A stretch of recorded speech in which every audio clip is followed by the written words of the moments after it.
It was an ordinary night, at least, that's what I thought. The clock on my bedside table glowed a faint blue, the digits slowly shifting toward midnight.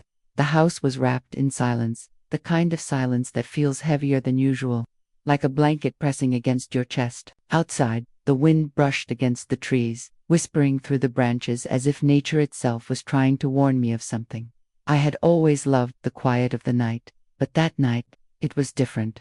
There was something in the air, an almost invisible tension that made the darkness feel thicker. My eyes scanned the ceiling while I tried to drift into sleep, but deep inside, I knew something wasn't right. Then, I heard it, a faint creak, so soft, so fragile, that I thought I had imagined it, but it came again, this time sharper, like the groan of old wood under weight. My heart skipped a beat. I lived alone. I told myself it could be the wind, or maybe the wooden frame of the house, adjusting to the cold. But the truth was, my instincts were screaming. I held my breath, straining my ears, and for a moment the silence returned. A silence so intense, it made the faint ticking of the clock sound like thunder.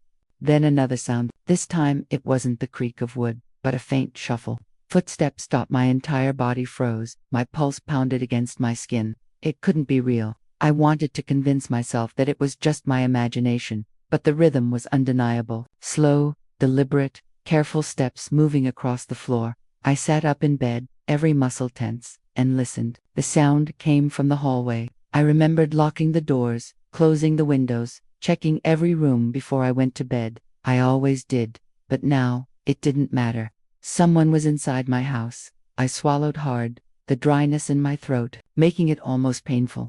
My hands trembled as I reached for my phone, but I stopped halfway. What if I was wrong?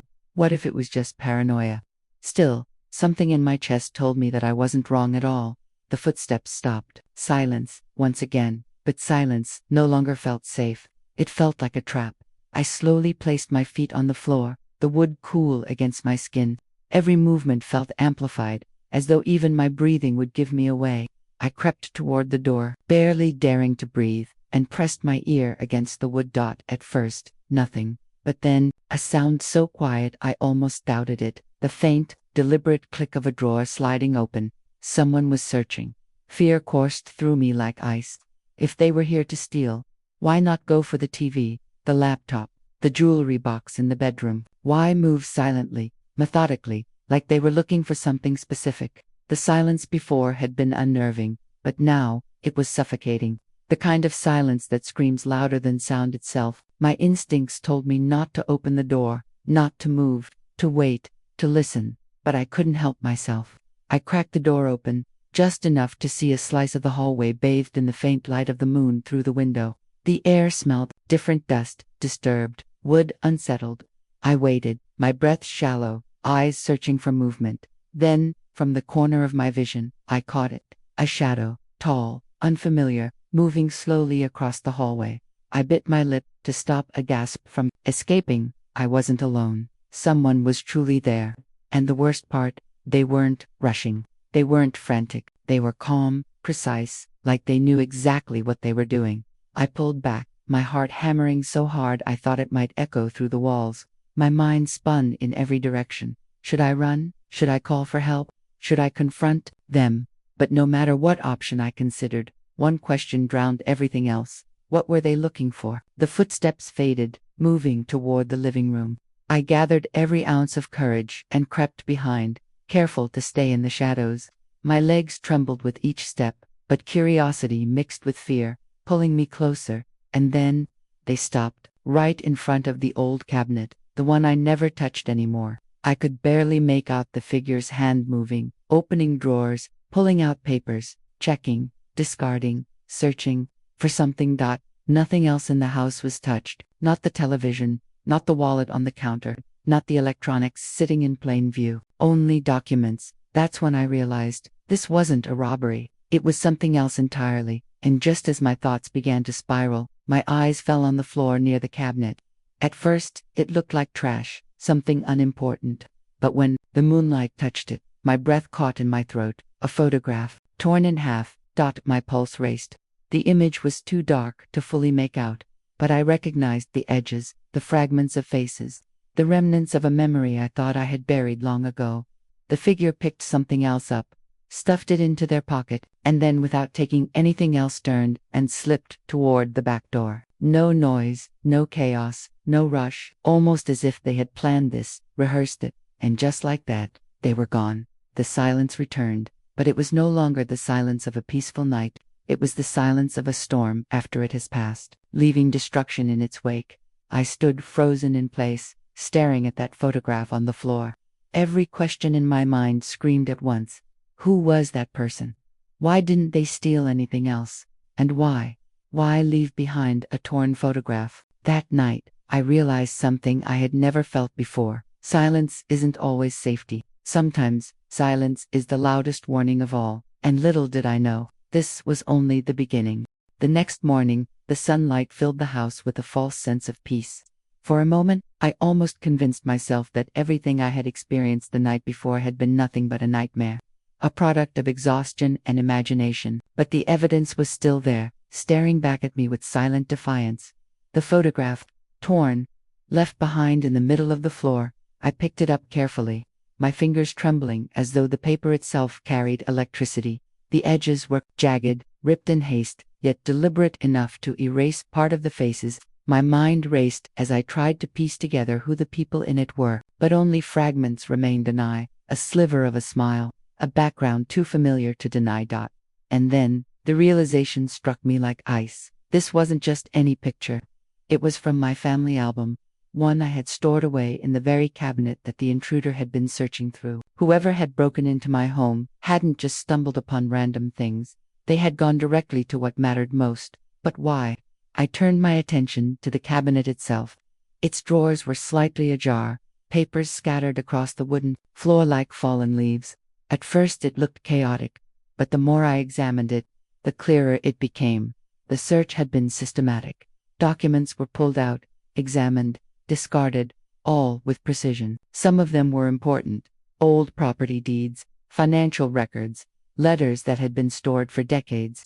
But others were mundane school reports, birthday cards, yellowed grocery receipts, and yet certain folders were gone entirely. The realization tightened around my chest like a vice. They weren't here for valuables. They were here for information. I sat back, the weight of the discovery pressing down on me. If this had been a simple burglary, I would have expected the television to be gone, or my laptop, or even jewelry from my bedroom. But those things were untouched, ignored. Instead, the intruder had chosen carefully, deliberately, with a purpose. But whose purpose? That day I couldn't concentrate on anything. Every sound made me jump. Every creak in the house felt like a shadow of the night before. And the torn photograph never left my mind. It seemed less like an accident and more like a message. By evening, I couldn't take it anymore. I needed answers. So, I began the painstaking process of reviewing everything that had been disturbed. One by one, I laid the documents out on the dining table, trying to see the pattern in the chaos. And then it became undeniable. The missing items all connected back to one thing: my parents.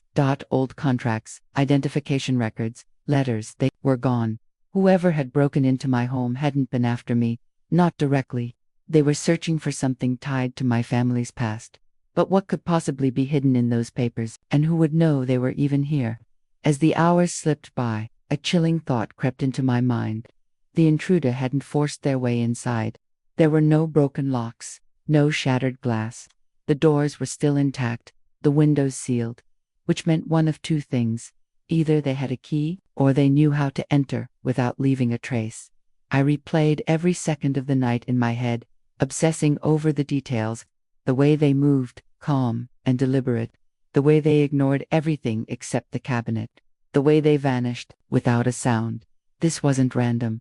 This wasn't chance. This was intentional. The invasion wasn't about taking it, was about uncovering, and that made it so much more terrifying. Sleep became impossible. That night, every corner of the house felt haunted by the presence of the stranger. I sat by the window, staring into the darkness, expecting at any moment to see that shadow return, and maybe, in some twisted way, I wanted them to, because at least then, I could confront the mystery directly, instead of drowning in questions that clawed at my mind. But the night remained still, silent only. Silence no longer felt safe. The following day, I reached out to my sister, asking if she remembered anything unusual about our family's old records. She hesitated, her voice thick with unease, before admitting something that chilled me further. There were always whispers about Dad, about something he did when he was younger. I never knew the details. Mom never wanted to talk about it. But maybe those papers had the truth. Her words echoed in my mind long after the call ended. Secrets hidden, stories buried beneath years of silence. Was that what the intruder was after? Proof of something long concealed? If so, then the invasion wasn't just about documents. It was about the truth. That night, I returned to the cabinet once more. I wanted to believe I had overlooked something, that maybe there was still a clue left behind. My hands shook as I sifted through the remaining folders. The faint smell of dust rising into the air, and then I saw it at the very back of the drawer, almost hidden between the wood and the baseboard. There was another piece of the torn photograph. My breath caught in my throat as I pulled it free. It was the missing half. When I aligned it with the piece from the floor, the full image came into view, and what I saw made my stomach turn. It was a picture of my father, standing beside a man I didn't recognize. A man with cold eyes and a scar across his jaw. A man who radiated danger, even through a decades-old photograph. Why had this picture been left behind? Why rip it, only to leave it for me to find? It didn't feel like carelessness. It felt like a message, as if the intruder wanted me to know that my father's past wasn't as clean as I believed.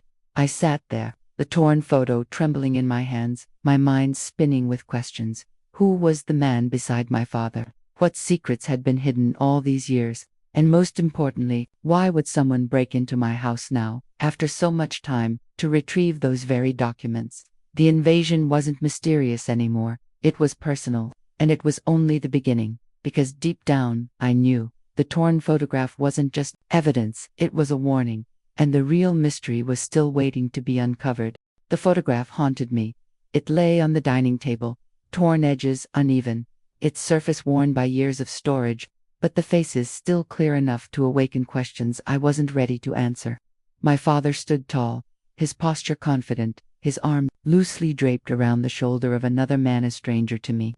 That man's eyes pierced through the photo, as if staring directly at me. Across decades, across silence, a scar ran down the side of his face, cruel and permanent, branding him with an aura of menace that words could never capture. I stared at that picture for hours, as if the paper itself might whisper answers if I looked long enough. But the longer I looked, the more questions piled up. Who was he? Why was my father with him? And why had someone broken into my home to rip this photograph apart? The thought gnawed at me endlessly. The intruder hadn't stolen money, jewelry, or valuables. They had taken documents, letters, records tied to my parents' past. And yet, they had left this photo behind, deliberately ripped, as if they wanted me to see only half of the truth. But the other half, I had found. Now I held both pieces together, taped along the torn seam. And though it was whole again, it didn't bring peace. It brought terror. That night, I couldn't sleep. The memory of the footsteps echoed in my head, overlapping with the face of that scarred man. I tried to silence the storm inside me, but every corner of the house seemed to breathe with shadows. My mind played tricks, turning every creak of the floor, every gust of wind against the window, into the presence of someone unseen. But worse than the fear of another invasion was the fear of the truth. Because the more I stared at that photograph, the more I realized something chilling. It had not been taken in a place I didn't know. The background, it was familiar. Behind my father and that stranger was a house. Not just any house, but one I had visited countless times in childhood. The faded white porch, the chipped wooden railing, the wild oak tree leaning just slightly to the left. It was unmistakable. It was my grandmother's house. The revelation tightened in my chest like a noose. This wasn't a random photo. It was personal. Deeply personal. Whoever had broken into my home had wanted me to see this, to connect the dots, to drag me into a past I hadn't even realized existed. And suddenly, the invasion wasn't just a violation of my home. It was a violation of my history.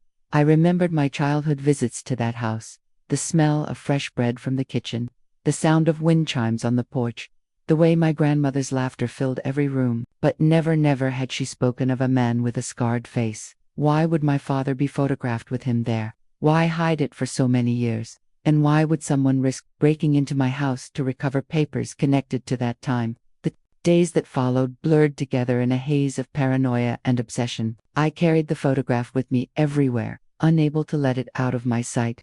At work, I found myself staring at it inside my drawer.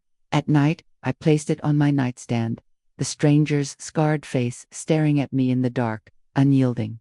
The more I tried to bury it, the more it consumed me. Eventually, I couldn't resist anymore. I drove back to my grandmother's house. It had been years since I'd last been there, years since her passing, but the building still stood, abandoned, now, weathered by time. As I stepped onto the porch, the same wild oak tree greeted me, branches swaying against the wind. The railing was even more chipped than I remembered, but unmistakable. It was the very backdrop of the photo. I entered cautiously, the floorboards groaning beneath my steps.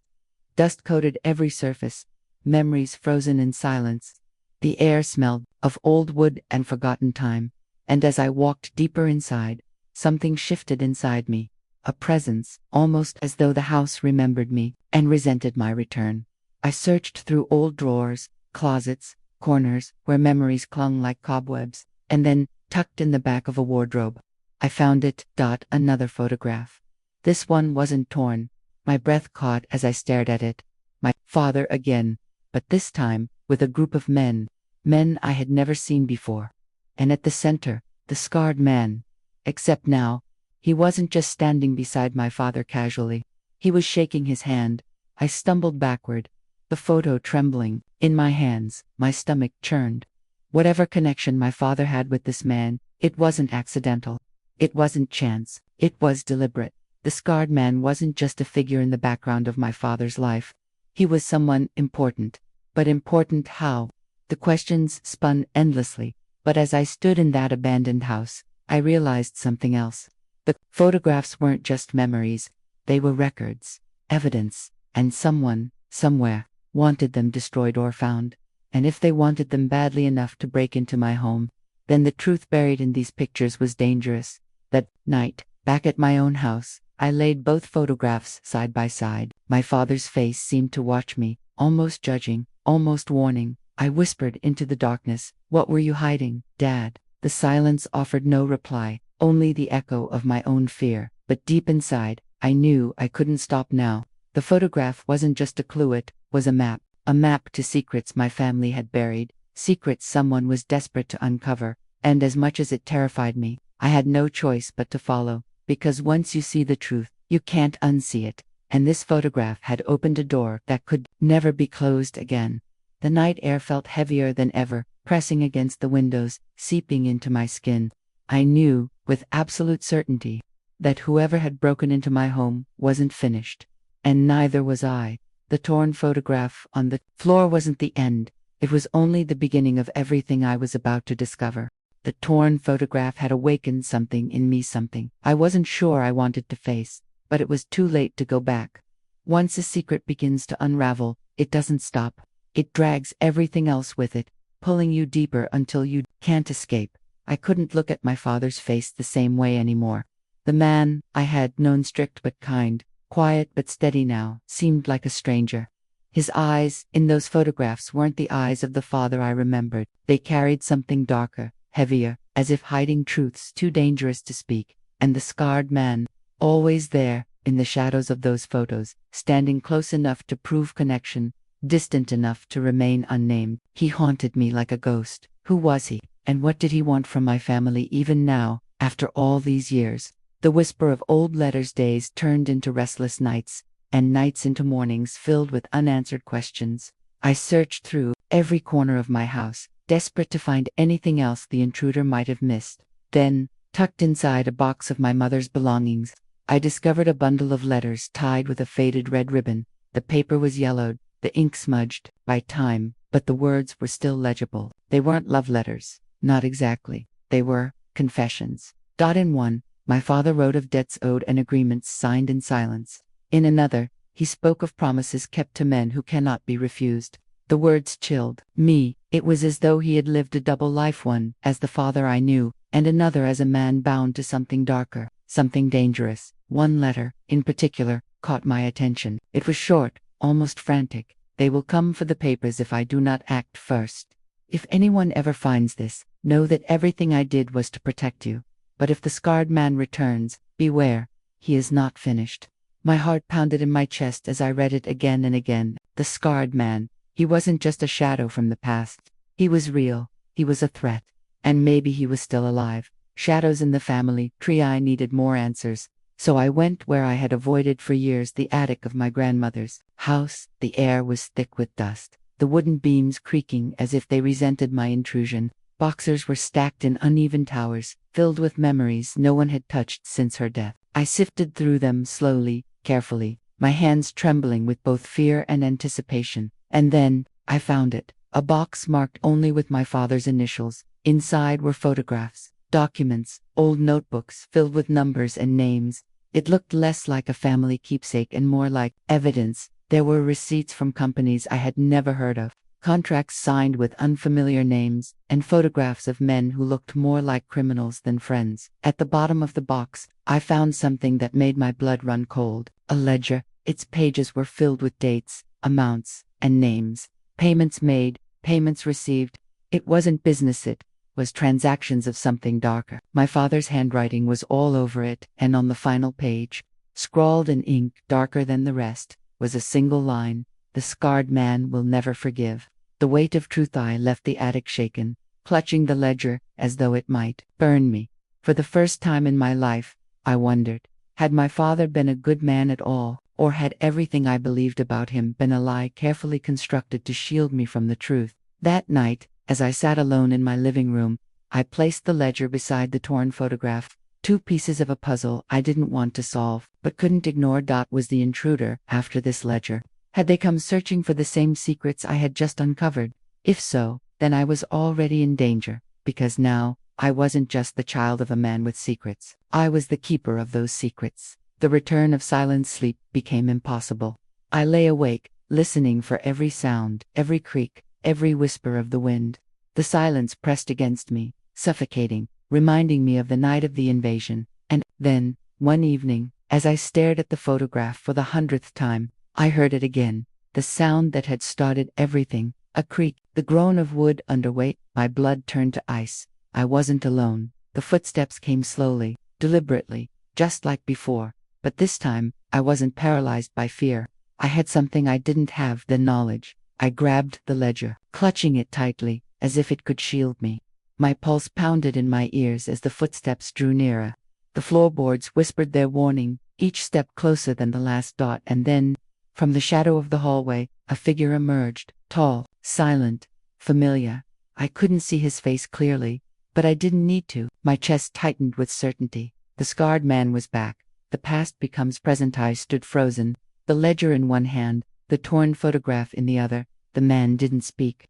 He didn't need to. His presence alone was enough to say everything. For a moment, the world felt suspended, silence stretching like a wire ready to snap. His eyes flickered to the photograph, then to the ledger, and finally back to me. That was when I realized the truth. The invasion, the missing documents, the torn photograph. It wasn't random. It was a message. He wasn't just searching for my father's secrets. He wanted me to carry them, to know them, to live with their weight, because the past wasn't my father's anymore. It was mine. I wanted to scream, to demand answers, but my voice was locked in my throat.